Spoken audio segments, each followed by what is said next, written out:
नमस्कार दोस्तों, एक बार फिर से आपका स्वागत है अपने चैनल स्टडी पॉइंट मौर्या में।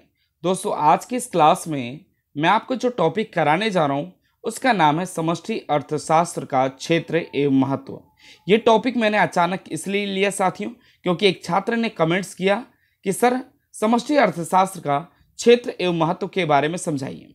दोस्तों, ये टॉपिक वैसे भी बहुत ही महत्वपूर्ण है, परीक्षाओं में अक्सर आता ही रहता है। तो आइए स्टार्ट करते हैं अपनी आज की क्लास। तो दोस्तों, हेडिंग क्या कह रहा है? समष्टि अर्थशास्त्र का क्षेत्र एवं महत्व। साथियों, समष्टि अर्थशास्त्र के क्षेत्र और महत्व को समझने से पहले हमें पता होना चाहिए समष्टि अर्थशास्त्र क्या है, जिसको इंग्लिश में हम कहते हैं मैक्रो इकोनॉमिक्स। समष्टि अर्थशास्त्र दोस्तों, जिसमें हम एक देश की संपूर्ण अर्थव्यवस्था के बारे में अध्ययन करते हैं।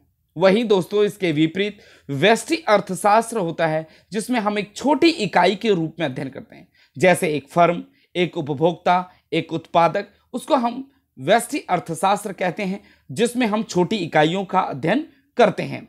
जब हम संपूर्ण अर्थव्यवस्था के बारे में अध्ययन करते हैं तो वही हमारा समष्टि अर्थशास्त्र कहलाता है। किसके बारे में दोस्तों? जहां पर समष्टि अर्थशास्त्र में हम संपूर्ण अर्थव्यवस्था के बारे में अध्ययन करते हैं तो वो समष्टि अर्थशास्त्र कहलाता है। क्लियर साथियों? तो आइए स्टार्ट करते हैं अपना टॉपिक। हाँ, ठीक है। पहला पॉइंट क्या कहता है साथियों? भाई, हम जानते हैं कि समष्टि अर्थशास्त्र में, जिसमें हम संपूर्ण अर्थव्यवस्था के बारे में अध्ययन करेंगे, तो इसमें पहला पॉइंट क्या कहता है? जिसमें दोस्तों राष्ट्रीय आय तथा संबंधित समुच्चयों का अध्ययन। कहता है क्या है दोस्तों? मैंने आपको पहले ही बता दिया, समष्टि अर्थशास्त्र में जिसमें हम संपूर्ण अर्थव्यवस्था मतलब पूरी भारत की इकोनॉमी के बारे में हम अध्ययन करते हैं, जिसके अंतर्गत पहला जो पॉइंट आता है वो आता है राष्ट्रीय आय तथा संबंधित समुच्चयों का आकलन। ये दोस्तों ये समष्टि अर्थशास्त्र का क्षेत्र है कि भाई हम किस किस फील्ड में हम अध्ययन करते हैं, क्या क्या फील्ड है, क्या क्या दोस्तों स्कोप है समष्टि अर्थशास्त्र में। तो पहला जो स्कोप हमें मिलता है कि राष्ट्रीय आय का अध्ययन। हम जानते हैं दोस्तों, हमने नेशनल इनकम में पढ़ा है कि भाई आय विधि, व्यय विधि, output method, gross value added method, ये सारे राष्ट्रीय आय को आकलन करने की कुछ विधियां होती हैं। क्लियर साथियों? आइए चलते हैं, क्या कहते हैं ये पॉइंट? समष्टि अर्थशास्त्र राष्ट्रीय आय की अवधारणा से आरंभ होती है। भाई, अगर हम समष्टि अर्थशास्त्र पढ़ रहे हैं तो सबसे पहले ही उसका आरंभ जो होता है समष्टि अर्थशास्त्र का, वो राष्ट्रीय आय से होता है। यह राष्ट्रीय आय की परिभाषा एवं आकलन तथा इससे संबंधित समुच्चय। आगे चलते हैं। यस, समुच्चयों जैसे जीडीपी, एनडीपी, एनएनपी, एनडीपी, मतलब दोस्तों ये कुल मिला के 8 होते हैं, हाँ, जिसे हम राष्ट्रीय आय का समुच्चय कहते हैं। ये क्या है दोस्तों? समष्टि अर्थशास्त्र के क्षेत्र हैं। क्लियर? अब यहां पे दूसरा पॉइंट, और क्या क्षेत्र होते हैं भाई? दूसरा पॉइंट यहां लिखा साथियों, रोजगार का सिद्धांत, थ्योरी ऑफ एम्प्लॉयमेंट। समष्टि अर्थशास्त्र अर्थव्यवस्था में रोजगार या बेरोजगार से संबंधित सिद्धांतों का अध्ययन करता है। इस संदर्भ में केंज एक दोस्तों अर्थशास्त्री है। जैसे हम राजनीतिज्ञ में प्लूटो है ना, अरस्तु, इन सब के बारे में पढ़ते हैं, तो उसी प्रकार दोस्तों केंज, प्रतिष्ठी, ये दोस्तों एक महान अर्थशास्त्री थे, जिन्होंने दोस्तों केंज ने, जिसने इस रोजगार के सिद्धांत में केंज का जो रोजगार सिद्धांत है उसमें उसने उल्लेख किया, और ये कहता है कि यह बेरोजगारी के कारणों का वर्णन करता है। कौन? केंज का जो रोजगार सिद्धांत है उसमें सबसे ज्यादा केंज ने कहा कि भाई बेरोजगारी के क्या क्या कारण है, अगर ये बेरोजगारी के सारे कारण हट जाएंगे तो हमारा रोजगार का सिद्धांत पूरा हो जाएगा, और इसके समाधान के लिए संभव उपायों का सुझाव भी देता है। क्लियर दोस्तों? केंज क्या कहता है? बेरोजगारी के कारणों को भी बताता है और इसके समाधान के लिए उपायों का भी सुझाव देता है। ठीक है दोस्तों, ये समष्टि अर्थशास्त्र के क्षेत्र का दूसरा पॉइंट है। अब आइए तीसरा पॉइंट देखते हैं। कहता है क्या दोस्तों? तीसरा पॉइंट कहता है कि मुद्रा का सिद्धांत। दोस्तों, मुद्रा के सिद्धांत मतलब कि थ्योरी ऑफ मनी। हम जानते हैं दोस्तों, हम सबका जो खाता होता है, अकाउंट होता है, वो कमर्शियल बैंक में खोला जाता है। ठीक है। वहीं कमर्शियल बैंक जो व्यापारिक बैंक है दोस्तों, वह क्या करता है, मुद्रा का सृजन करता है, मतलब कि क्रेडिट क्रिएशन करता है, ठीक है, जो कि समष्टि अर्थशास्त्र का एक महत्वपूर्ण घटक है। इसमें इससे संबंधित देश के केंद्रीय बैंक। अब दोस्तों केंद्रीय बैंक क्या होता है और कमर्शियल बैंक क्या होता है?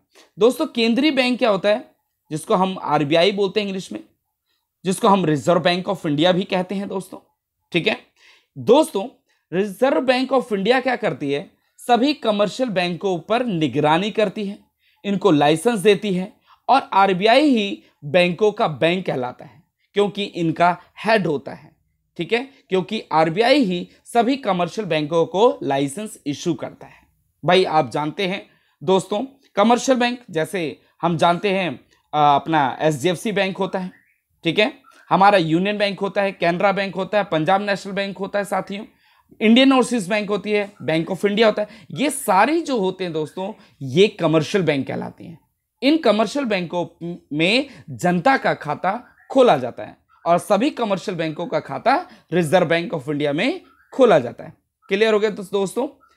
अब यहीं पर क्या कहता है, देश के केंद्रीय बैंक जैसे भारत का आरबीआई जो रिजर्व बैंक ऑफ इंडिया की भूमिका है, जो एक अर्थव्यवस्था में मुद्रा की पूर्ति को नियंत्रण करने में निभाता है।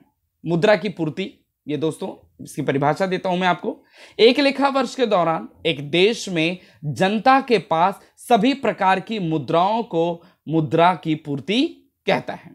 क्लियर दोस्तों? यह था हमारा तीसरा पॉइंट, किसका, समष्टि अर्थशास्त्र के क्षेत्र का तीसरा पॉइंट।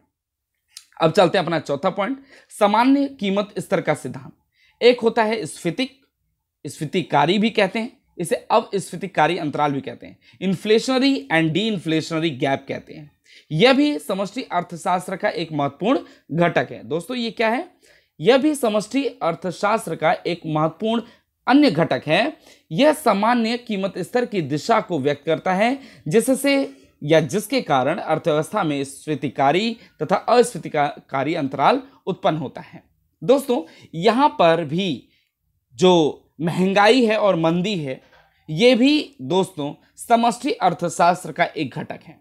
हम जानते हैं जब भाई कीमत बढ़ती है तो भाई सरकार इस कीमत को बढ़ने के लिए कुछ ना कुछ उपाय भी करती है। अगर बाजार में बहुत ही वस्तु की कीमत कम होगी तो सरकार भी अपनी अर्थव्यवस्था को संभालने के लिए कुछ ना कुछ उपाय करेगी। तो इसी को दोस्तों बोलते हैं सामान्य कीमत स्तर का सिद्धांत। यह दोस्तों समष्टि अर्थशास्त्र के क्षेत्र का चौथा पॉइंट है। अब आइए पांचवा पॉइंट समझते हैं। कहता है कि सरकार की भूमिका, जिसको ब्रैकेट में लिखा है दोस्तों सरकारी बजट। सरकारी बजट की परिभाषा क्या होती है, गवर्नमेंट बजट की। एक लेखा वर्ष के दौरान सरकार की अनुमानित आय और अनुमानित व्यय को समष्टि अर्थशास्त्र कहा जाता है।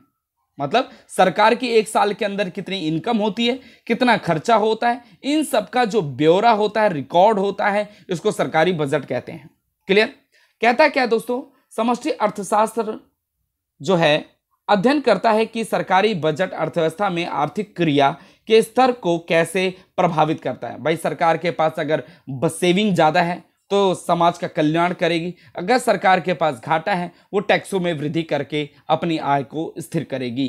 क्लियर साथियों? क्योंकि हम जानते हैं सरकार की आय का मुख्य स्रोत है टैक्स। क्लियर? ओके। अब हमारा छठा पॉइंट जो लास्ट है, जिसका नाम है दोस्तों क्या है भाई, विनिमय दर तथा भुगतान शेष। विनिमय दर तथा भुगतान शेष। विनिमय दर क्या होता है दोस्तों, दो देशों के बीच में करेंसी का जो करेंसियों का लेन देन होता है वो विनिमय दर। विनिमय दर का मतलब जिस रेट पर आप अपने देश की मुद्रा का विनिमय दूसरे देश की मुद्रा से करते हैं वो विनिमय दर कहलाता है। क्लियर? और वहीं पर भुगतान शेष क्या कहता है, दो देशों के बीच में किया गया आर्थिक लेन देन, वस्तुओं तथा सेवाओं के लेन देन के रिकॉर्ड को भुगतान शेष कहता है, जिसे हम इंग्लिश में बैलेंस ऑफ पेमेंट कहते हैं। यह भी दोस्तों क्या है, समष्टि अर्थशास्त्र के क्षेत्र का तीसरा पॉइंट, मतलब सॉरी छठा पॉइंट है। क्या कहता है छठा पॉइंट, पढ़ लेते हैं एक बार। विनिमय दर तथा भुगतान शेष। विनिमय दर का निर्धारण और किस प्रकार से इसे व्यवस्थित किया जाता है अंतर्राष्ट्रीय मुद्रा बाजार में, समष्टि अर्थशास्त्र के क्षेत्र के महत्वपूर्ण तत्व हैं। तो दोस्तों हमने अभी आज की इस क्लास में हम समष्टि अर्थशास्त्र के क्षेत्र, जिसको हम बोलते हैं स्कोप, को हमने पढ़ा। अगली क्लास में हम समष्टि अर्थशास्त्र के महत्व को भी समझेंगे। तो दोस्तों, मैं उम्मीद करूंगा कि आपने पहला पॉइंट जो समझा वो क्या है, राष्ट्रीय आय तथा संबंधित समुच्चय का आकलन किया आपने। दूसरा है रोजगार के सिद्धांत का आकलन किया, मुद्रा का सिद्धांत को समझा, सामान्य कीमत स्तर का सिद्धांत को समझा, सरकार की भूमिका का अध्ययन किया, और आपने लास्ट छठा पॉइंट विनिमय दर तथा भुगतान शेष का भी आपने समझा कि किस तरीके से ये समष्टि अर्थशास्त्र के स्कोप में अपनी भागीदारी देते हैं। तो मिलते हैं अगली क्लास में दोस्तों, जिसमें हम पढ़ेंगे समष्टि अर्थशास्त्र के कुछ महत्वपूर्ण महत्व।